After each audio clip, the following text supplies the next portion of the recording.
O sulfureto de hidrogênio H2S é um gás incolor que tem um cheiro característico a ovos podres.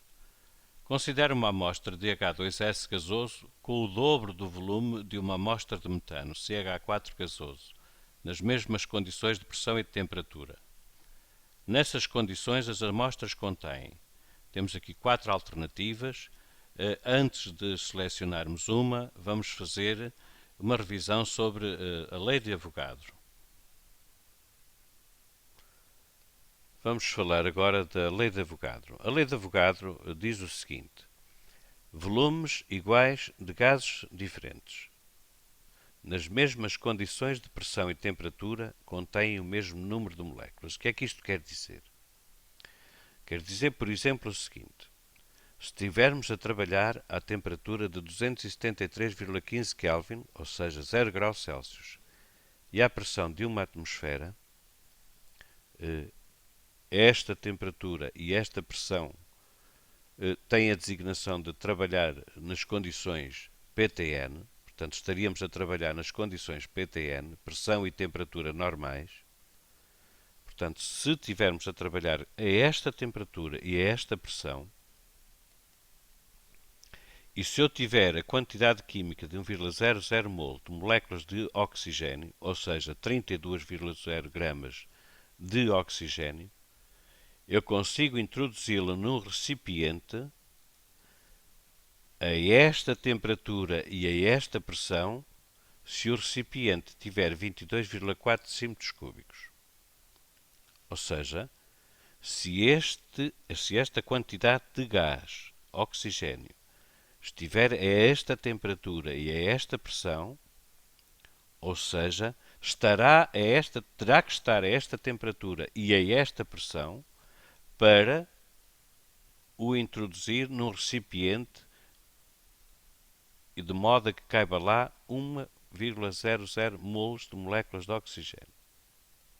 Claro que eu tenho outra maneira de introduzir esta quantidade química noutro recipiente, mas se a temperatura e a pressão forem estas, então o volume necessário são 22,4 centímetros cúbicos. Se eu tentar introduzir uma mol de moléculas de oxigênio a esta temperatura e a esta pressão num volume inferior a este, não vou conseguir. Claro que se eu forçar e aumentar a pressão, consigo. Agora, respeitando estes valores de temperatura e de pressão, ou seja, se eu tiver aqui um manómetro e um termómetro, vou introduzindo oxigênio aqui para dentro. Se o termómetro estiver em 273,15 Kelvin, à medida que vou introduzindo oxigênio, a pressão vai aumentando. Vamos admitir que antes não estava cá nada. Vai aumentando, vai aumentando. A temperatura mantém-se nos 273,15 Kelvin. A pressão vai aumentando, vai aumentando.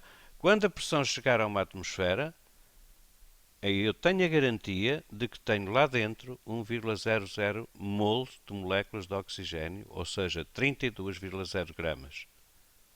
A este volume, nós costumamos designá-lo por volume molar nas condições PTN. Portanto, 22,4 centímetros cúbicos.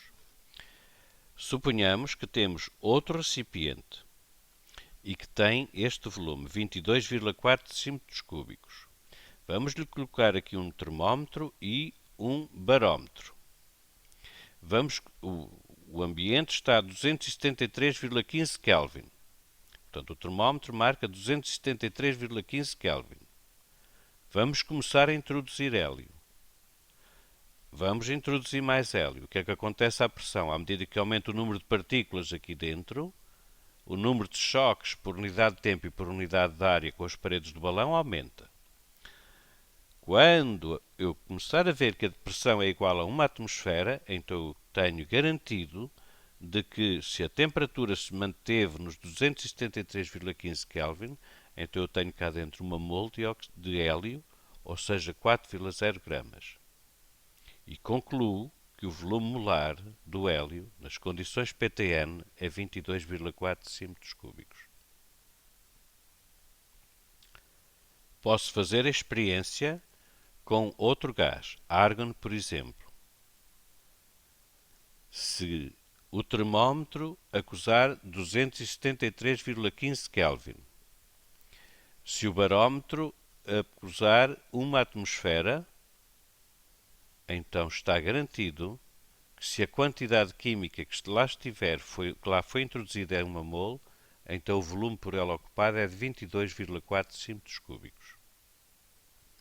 Se tiver metade da quantidade química, eu consigo introduzi-la em metade do volume a esta pressão e a esta temperatura.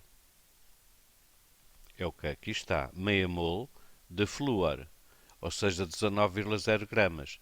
Claro, cabe em metade do volume, porque a quantidade química é metade e porque as condições de pressão e temperatura se mantiveram em relação aos exemplos dados anteriormente. Como já foi referido, nestas condições de pressão e temperatura, designadas por condições PTN, o volume molar é 22,4 decímetros cúbicos. O que é que isto quer dizer? Que é o volume ocupado por 1 mol de um gás qualquer. É uma constante para esta pressão e para esta temperatura. Vamos ver mais um caso diferente. Portanto, continua aqui a lei de Avogadro. Volumes iguais de gases diferentes, nas mesmas condições de pressão e temperatura, contêm o mesmo número de moléculas. É isso que vamos ver novamente. Vamos deixar de trabalhar agora nas condições PTN, vamos trabalhar à temperatura de 293,15 Kelvin, ou seja, 20 graus Celsius, e à pressão de uma atmosfera. Portanto, nestas condições de pressão e temperatura, vamos ver se volumes iguais de gases diferentes também contêm o mesmo número de moléculas. Ora bom, se eu tentar introduzir 1 mol de oxigênio à temperatura de 20 graus Celsius e à pressão de uma atmosfera no recipiente, para que respeite estes valores de pressão e de temperatura, eu, se quiser introduzir 1 mol de moléculas de oxigênio, por exemplo, vou necessitar de um volume de 24,0 decímetros cúbicos. Lembra-se há pouco? O volume que era necessário era de 22,4 decímetros cúbicos. Porquê é que era menor? Era menor porque a pressão é a mesma, mas neste caso nós estamos a trabalhar a uma temperatura superior. Estamos a trabalhar a uma temperatura superior, a energia cinética média das partículas é mais elevada, ou seja, os choques com as paredes do recipiente, por unidade de tempo e por unidade de área, vão aumentar. E, portanto, se vão aumentar, o volume onde esta mesma quantidade química de gás, comparada com o exemplo anterior, caberá, terá que ser um volume maior. Para quê? Para que, se o volume é maior, então eu consigo que a pressão seja de uma atmosfera. Porquê? Porque aumentando a superfície onde as partículas chocam, eu consigo então que que por unidade de área, por unidade de tempo, o número de choques seja o mesmo que à temperatura de 0 graus Celsius e à pressão de uma atmosfera do exemplo anterior.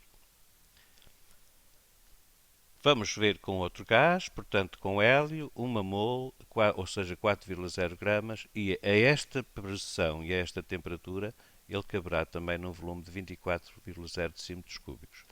O mesmo para o argon e, claro, o mesmo para metade de flúor. Portanto, só que neste caso o volume será 12,0 decímetros cúbicos.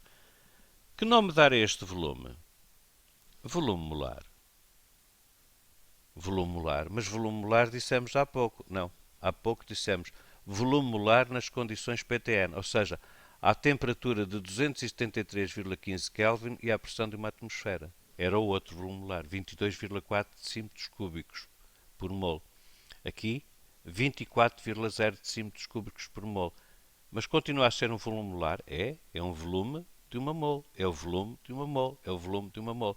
Então não é 22,4 decímetros cúbicos, nem podia ser, porque não estamos a trabalhar nas condições PTN, porque é que havia de ser 22,4? E pronto, basicamente é isto que diz a lei de Avogadro. Estamos então em condições de escolher a alternativa correta. Repare-se que temos uma amostra de H2S com o dobro do volume de uma amostra de metano.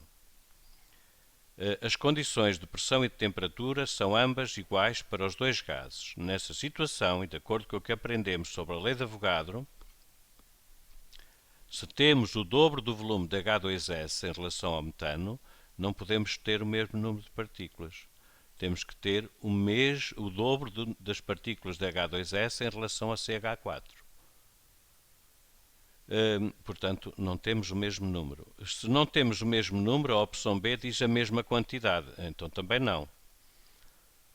A opção C, o mesmo número de átomos de hidrogênio. Bom, nós dissemos que se temos o dobro do volume deste, em relação a este temos que ter o dobro das moléculas, mas cada molécula tem 2 átomos de hidrogênio. Então, se temos o dobro das moléculas em relação a este, vamos ter o mesmo número de átomos de hidrogênio. Porque aqui existem 4 átomos de hidrogênio por molécula. Aqui existem 2 átomos de hidrogênio por molécula. Mas se temos o dobro das moléculas em relação a CH4, então vamos ter o mesmo número de átomos de hidrogênio.